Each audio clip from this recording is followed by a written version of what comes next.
Hello divine souls, आप कैसे हो। मुझे उम्मीद है आप सब खुश होंगे, अपनी अपनी जर्नी बहुत प्यार से चला रहे होंगे, निभा रहे होंगे। तो आज का मेरा क्वेश्चन है, जब आपके डिवाइन मैस्कुलिन, आपके डीएम, आपके काउंटर पार्टनर आपसे दूर चले जाते हैं, आपको ब्लॉक कर देते हैं, तो सेपरेशन पीरियड चलता है। इस जर्नी में ये भी बहुत बड़ा टूल है सामने वाले की अवेकनिंग के लिए। तो वो क्या सोचते हैं, क्या महसूस होता है उनको अंदर से। तो देखो, पहले तो जब हम ट्विन फ्लेम जर्नी में आना होता है तो यूनिवर्स की तरफ से ही हमें सामने लाया जाता है एक दूसरे के। तो हमारा हार्ट चक्र ओपन हो जाता है, पूरी प्रकृति को प्यार करने लग जाते हैं। पहले बबल फेस होता है, उसके बाद छोटे छोटे सेपरेशन होते हैं। हर का पीरियड अलग होता है, कोई 2-4 दिन ही मिलता है, किसी का आई कांटेक्ट होता है। मैं हैरान हूँ कि सबके अपने अपने तरीके हैं इस जर्नी में। कई बार कई लोगों की अवेकनिंग मतलब इस तरह से होती है, एक भीड़ में होते हैं, गुरुद्वारा, मंदिर में, मस्जिद में, उनके हाथ को उनका ट्विन टच करता है। कोई शक्ल नहीं देखी, कोई आई कांटेक्ट नहीं हुआ, कोई बातचीत नहीं, इतना होने से ही उनका हार्ट चक्र ओपन हो जाता है। मैं हैरान हूँ, शुक्रिया अदा करती हूँ यूनिवर्स का कि यूनिवर्स आपके क्या क्या तरीके हैं। हालांकि हमने खुद से ये तय किया होता है कि हमारी अवेकनिंग किस तरीके से होगी। कॉन्टैक्ट करके आए होते हैं, आत्मा में रिकॉर्डिंग होती है, उस टाइम पे वो बातें होनी होती है, किसके साथ मिलना है, किसके साथ बिछड़ना है। तो इसीलिए आगे फिर पहले छोटे छोटे सेपरेशन होते हैं, उसके बाद फिर बड़े बड़े सेपरेशन होते हैं, ऑन ऑफ होता है। अगर दोनों सोल सही ढंग से अपनी साधना करें, मेडिटेशन करें, हालांकि ऐसा होता बहुत कम है। यूट्यूब पे 1-2 जोड़े हैं, वो भी पता नहीं मतलब कितनी मुश्किलों के बाद इकट्ठे बैठे हैं। ये उनको ही पता है, बहुत पेनफुल जर्नी है, बहुत दर्दनाक जर्नी है। तो वैसे एक सोल पहले स्पिरिचुअल होती है जिसमें फेमिनिन एनर्जी ज़्यादा होती है। मेल फीमेल यहाँ पर कोई मायने नहीं रखता। तो फेमिनिन एनर्जी पहले अपनी साधना पर बैठ जाती है। मस्कुलिन एनर्जी काफ़ी देर बाद अवेकन होते हैं। वो उस टाइम अवेकन होते हैं जब फेमिनिन एनर्जी की एनर्जी नीचे मूलाधार चक्र से थर्ड आई पर पहुंच जाती है, क्योंकि शक्ति सबसे नीचे बैठी होती है हमारी रीढ़ की हड्डी के एंड पर, मूलाधार चक्र पर। शिव बैठे होते हैं हमारी थर्ड आई पर। तो वहाँ तक पहुँचने के लिए इतने चक्रों का भेदन करके जाना पड़ता है। बहुत मतलब टफ जर्नी है, दर्द पेन बहुत मिलता है, असहनीय पीड़ा मिलती है ट्विन फ्लेम जर्नी में। ये कोई जर्नी आसान नहीं। बाकी कोई बात नहीं, हमारा ही कॉन्ट्रैक्ट है, हम परमपिता परमात्मा से कॉन्ट्रैक्ट करके आए। दर्द तो झेलना ही है। जितना हम दर्द झेलेंगे हमारे कार्मिक अकाउंट उतने खाली होंगे हमारे। आप सोच कर देखो, जो लोग ट्विन फ्लेम जर्नी में हैं, उनके जो आसपास लोग हैं, उनके घर वाले, बच्चे, हस्बैंड, वाइफ, माँ बाप, वो उनको इतना ट्रिगर करते हैं, इतना दर्द देते हैं। वो सोल बहुत प्योर होती है, वो सबकी सेवा करती है। लेकिन इस दुनिया में हमें कोई नहीं समझता। हमें नहीं पता कि हमारे अंदर किस देवी देवता का अंश है, किस देवी देवता की सोल है हमारे अंदर, क्योंकि ये जानकारी तो परमात्मा ने दी नहीं। लेकिन दर्द बहुत मिलता है। लेकिन उस दर्द का फल हमें ये मिलता है कि हमारे कार्मिक अकाउंट खाली होने बहुत जल्दी शुरू हो जाते हैं। तो जब आपके डीएम आपसे लग होते हैं, पहले तो उनको बहुत खुशी मिलती है, क्योंकि आप ना एक हाई ऊर्जा में चले जाते हो। आपका जो लव है वो भी अनकंडीशनल लव है। उस पर्सन को ना तो पिछले जन्मों में ऐसा प्यार मिला होता है, ना इस जन्म में। इसीलिए वो ना कई बार डर जाता है इस प्यार से कि इतना प्यार जी मुझे क्यों कर रहे हैं।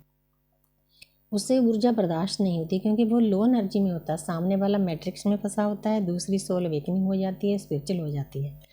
तो वो इंसान आपसे भागना शुरू कर देता है। पहले तो भाग कर ना कुछ दिन, हफ्ता, 15 दिन बहुत खुश होता है कि जान बची सो लाखों पाए। सारा दिन मेरे साथ बात करती थी, ज्ञान की बात करती थी, प्यार की बात करती थी, परमात्मा की बात करती।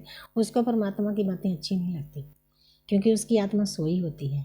एक सोई हुई आत्मा, एक जागृत आत्मा में ज़मीन आसमान का फ़र्क आ जाता है। यही फ़र्क उनको अलग करता है।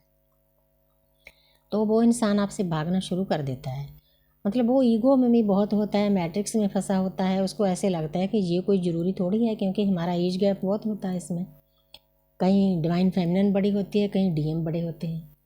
तो उनका भागने का ये भी एक कारण होता है। जात पात का भी फ़र्क होता है, स्टेटस का भी फ़र्क होता है, हर एक की सिचुएशन अलग है। तो डिवाइन मस्कुलिन भागना शुरू कर देता है।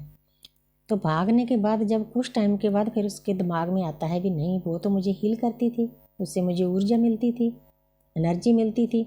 फिर वापस आता है, फिर वापस आता है, आकर फिर कुछ दिनों के लिए एनर्जी लेता है, फिर भाग जाता है। ये चीज़ें बहुत बार होती हैं। डिवाइन फेमिनिन समझ नहीं पाती कि ये इंसान मेरे साथ ऐसा क्यों करता है, क्यों मुझे ब्लॉक करता है, क्यों बार बार मेरे पास आता है। वो एनर्जी सकर बन जाता है, उसको एनर्जी मिलती है, लेकर भाग जाता है, 2-3 महीने का उसका काम हो जाता है। फिर जब लो एनर्जी होती है, क्योंकि वो एक किस्म का स्ट्रीट बैगर हो जाता है और कहीं से उसको एनर्जी मिलती नहीं है, सिर्फ डिवाइन फेमिनिन एनर्जी देती है, वो उसकी हीलिंग करती है। तो फिर एक ऐसा टाइम डिवाइन इंटरवेंशन होती है तो परमपिता परमात्मा को ये मंजूर नहीं होता कि देखो एक सोल भक्ति करती है, अपना वाइब्रेशन हाई करती है, दूसरी उसको चुरा कर ले जाती है। ये कंसेप्ट फिर यूनिवर्स को नहीं पसंद, क्योंकि यूनिवर्स को दृश्य शक्तियों को हमारा सौ फिक्र होता है कि मेरे बच्चे को कब देना है, कब किससे दूर करना है, किससे नज़दीक करना है। तो फिर डिवाइन इंटरवेंशन होती है, परमात्मा के अपने तरीके हैं, सबके तरीके अलग हैं। फिर कुछ ऐसा धमाल होता है, बवाल होता है इन दोनों में, तो इनको अलग होना पड़ता है। फिर डिवाइन फेमिनिन को भी ये समझ में आता है भी ठीक है, आस्ते आस्ते यूनिवर्स गाइड करती है भी बच्चे आपकी एनर्जी वो खींचता है, ले जाता है, आप वहीं बैठे रहते हो, इतनी भक्ति करने के बाद खाली होते रहते हो। तो फिर कंसेप्ट समझ में आता है कि डीएम क्यों ऐसा करता है, और आपसे दूर जाने के बाद वो उसको नए नए रिश्ते बनाने का शौक़ है, वो इधर उधर भागता है, नए नए रिश्ते बनाता है, लेकिन उसको ठोकरें मिलती है।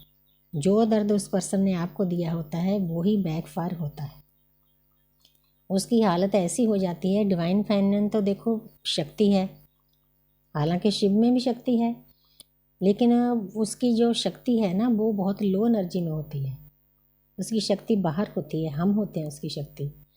तो हमारी शक्ति हमारे शिव होते हैं। तो हम तो अपने आप को भक्ति से अपना लेवल हाई कर लेते हैं, लेकिन वो इंसान इतना पेन में चला जाता है, जहाँ भी जाता है उसको पेन मिलता है, दर्द मिलता है, धोखा मिलता है, नए नए रिश्ते बनाने का शौक़ है, उसकी कार्मिक मतलब इस हद तक उसको ट्रिगर करती है, उसकी आत्मा लहूलुहान हो जाती है। फिर उस पर्सन के दिमाग में आता है कि मैंने कितना बड़ा गुनाह कैसे कर दिया, वो गिल्ट में जाता है, फियर में जाता है कि इतनी प्यारी डिवाइन फेमिनिन यूनिवर्स ने मुझे दी थी, मैंने उसको क्यों भगाया। इस क्यों के पीछे उसकी वेकनिंग होती है। जितना वो दर्द सहता है, जितना रोता है, डिप्रेशन में जाता है, सैड होता है, सोच विचार करता है, तो फिर उस पर्सन की भी वेकनिंग शुरू हो जाती है। ये है डीएम का हाल, जब वो आपसे दूर जाते हैं, आपको ट्रिगर करते हैं, आपको ब्लॉक करते हैं। तो thank you universe, thank you angels, thank you spirit guide.